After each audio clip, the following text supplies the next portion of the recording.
Welcome to Busting Roadblocks, the podcast where we break down the biggest roadblocks in business and help you clear a path to success. I'm Janet Charteris, your host and founder of JC Consultancy, where we help businesses remove barriers and unlock their full potential. Today, we're going to hear another one of my personal stories. And this is a story about ego. And yes, it's a hard one. This is a story about when the ego said yes, but the environment said no.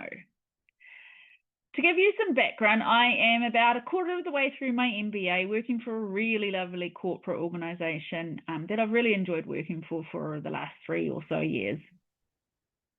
I decided to do my MBA because I felt like there was more out there for me and I needed that extra qualification to get my foot in the door for these types of roles. So I was working full-time and studying part-time at one of the top universities. Well, I think when I went there, it was top 30 university in the world, so Melbourne Business School. It was hard yakka, and I really felt like this was not just a monetary investment, it was a huge time investment. Here I am a quarter of the way through, really pushing myself, and I get headhunted. Wow, you can imagine how that felt.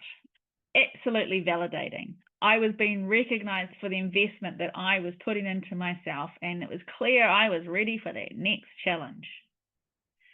The title, the opportunity, the money,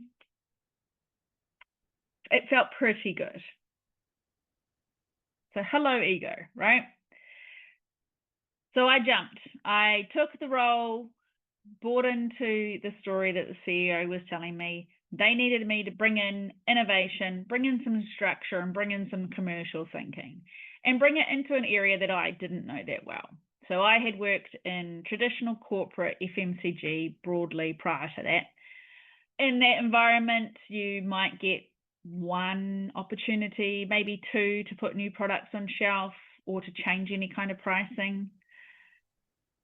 You had really nice, tight stage and gate processes that would help you bring in innovation. You had multiple sign-offs. Here I was, I'm going to come in at general manager, but I'm going to be driving innovation. I'm going to be driving that customer relationship. Fantastic. The kind of place I'd love to work. It was in fresh produce. Now in fresh produce, it's very different because obviously there's a seasonal nature to this. So they put out tenders for tomato, for potatoes, for bananas. And a whole lot of people put in a price and somebody wins it.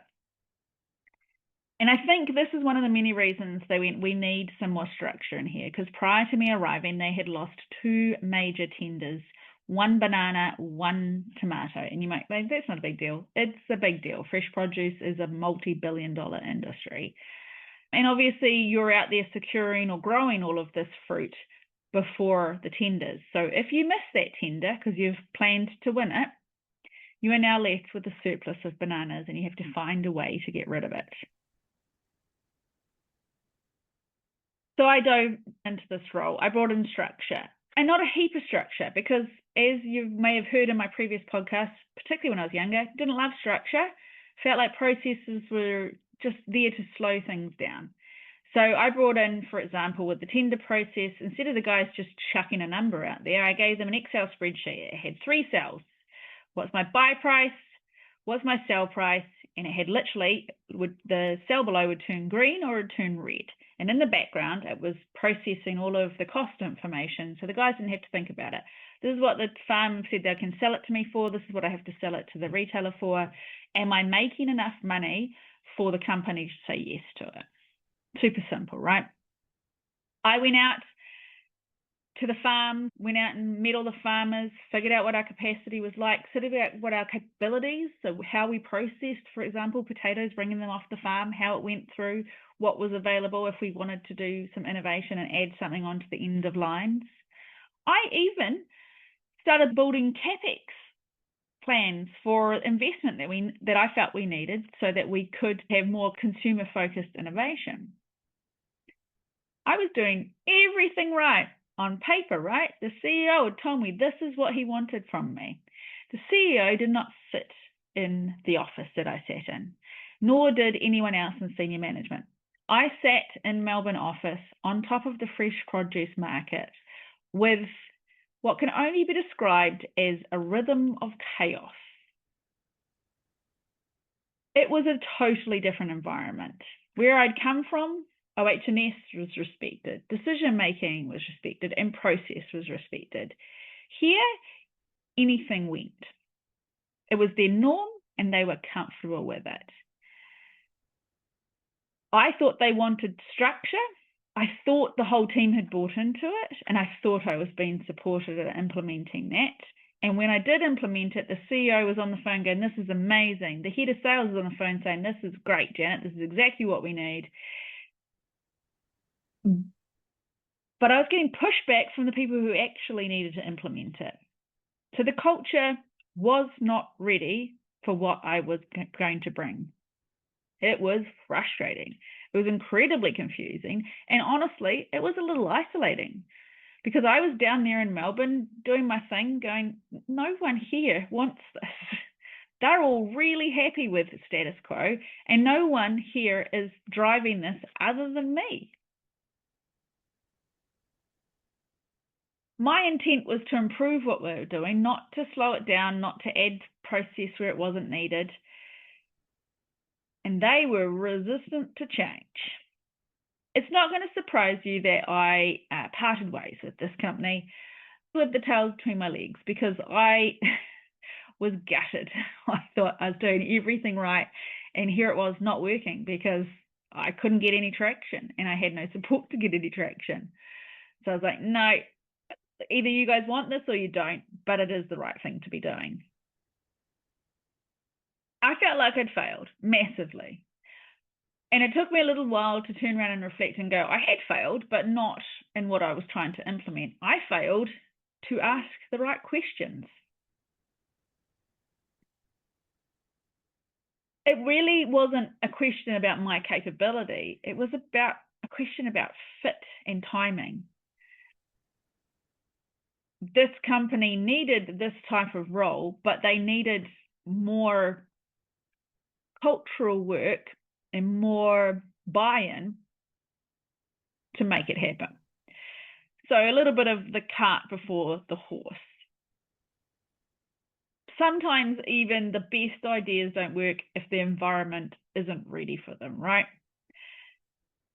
So what are my key takeaways and how did I overcome this roadblock? So if your ego is your roadblock, there are some clear things that you need to do the next time it seems to be making the decisions for you. Detach your self-worth from your title. Recognition feels good, right? But it shouldn't override due diligence. Read the environment before implementing change. Cultural readiness matters more than the process itself. And obviously ask better questions before you say yes. Find out what kind of change they really want. Is it symbolic or is it real? Who's behind the change? How important is it to the business? What number of priority is this change? And I'd like to say I've been totally reflective on this, but it took me a while to realize I didn't fail. I learned how to recognize when timing and culture aren't aligned. Sometimes the roadblock isn't the person or a process, it's the environment itself. And that's okay, because that's where the next lesson sits. This environment wasn't right, but it taught me how to read the room before I start rearranging it. If you have found this podcast valuable, make sure you subscribe and share it with your network. And if you have a business challenge you'd like me to cover, reach out to me on LinkedIn or at jcconsultancy.co. I'd love to hear your thoughts. What roadblocks are you facing right now?